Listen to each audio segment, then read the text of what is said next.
Seumpama biji. Shalom, saudara Kristen, kembali kita pagi hari ini dalam renungan pagi, dan kita sedang bahas satu tema, yaitu ketaatan lebih penting daripada pengorbanan.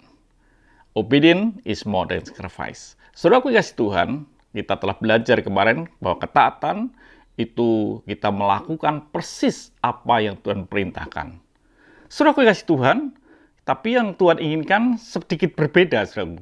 Artinya begini, bahwa orang bisa taat karena dia bekerja dalam sebuah pabrik, mereka dikatakan jam 7 harus masuk, mereka masuk jam 7, mereka lakukan ini persis apa yang mereka tuannya katakan. Tapi mereka disertai dengan rasa takut karena mereka ini bawahan, mereka harus melakukan, kalau mereka tidak melakukan, mereka akan dikeluarkan. Sehingga mereka lakukan ketaatan itu dengan terus-menerus, tapi dengan rasa bahwa mereka ditindas, takut, dan lain sebagainya. Tetapi yang Tuhan inginkan tidak seperti itu. Ketaatan yang Tuhan inginkan, ketaatan yang disertai dengan kesetiaan di dalam hidup kita. Kita setia dengan Tuhan, karena Tuhan setia dengan kita, maka kita taat. Yang Tuhan inginkan seperti itu. Dikatakan dalam Yohanes 14 ayat yang 15. Jika kamu mengasihi aku, kamu akan menuruti segala perintahku. Jelas, saudaraku.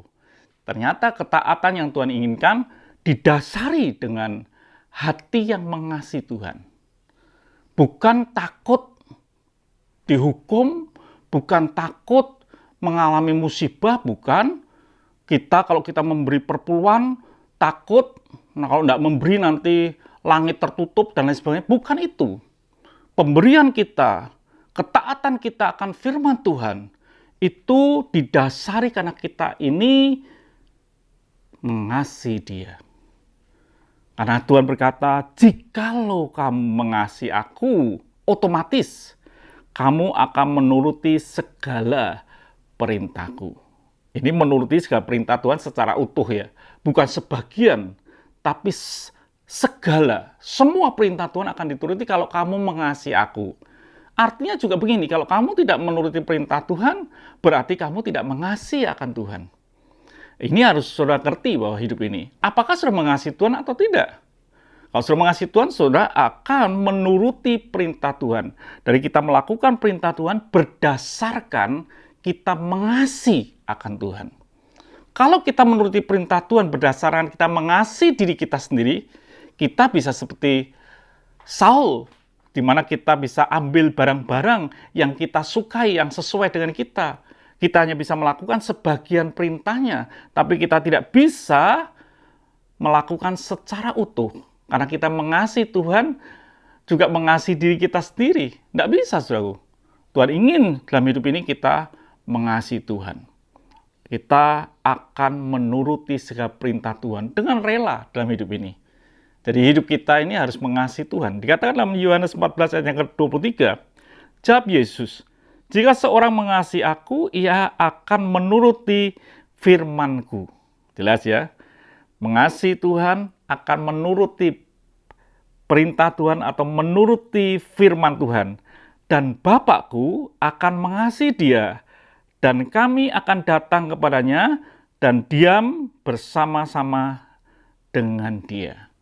Ini yang mesti kita ketahui dalam hidup ini. Betapa luar biasanya bahwa sebetulnya sederhana.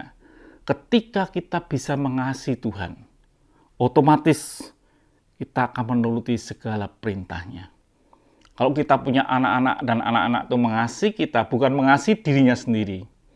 Kalau mengasihi dirinya sendiri, mereka suka belajar supaya nilainya bagus. Tapi ketika dia mengasihi orang tuanya, dia akan mampu mentaati perintah orang tuanya. Dia akan melakukan seperti apa yang orang tua katakan. Ini akan terjadi. Apakah saudara mengasihi Tuhan dalam hidup ini? Tubuh saudara bisa datang ke kebaktian. Tubuh saudara bisa hadir dalam sebuah acara-acara ibadah. Tapi apakah hati saudara mengasihi Tuhan? Ketika hati saudara mengasihi Tuhan, saudara akan menuruti perintahnya. Mari kita berdoa. Terima kasih Bapa, menuruti perintah-Mu karena kami mengasihi Engkau ya Tuhan. Buat hati kami mengasihi Engkau, maka kami akan menuruti perintah-Mu. Terima kasih Bapa, dalam nama Tuhan Yesus Kristus kami bisa berdoa dan mengucap syukur. Haleluya. Amin. Tuhan memberkati.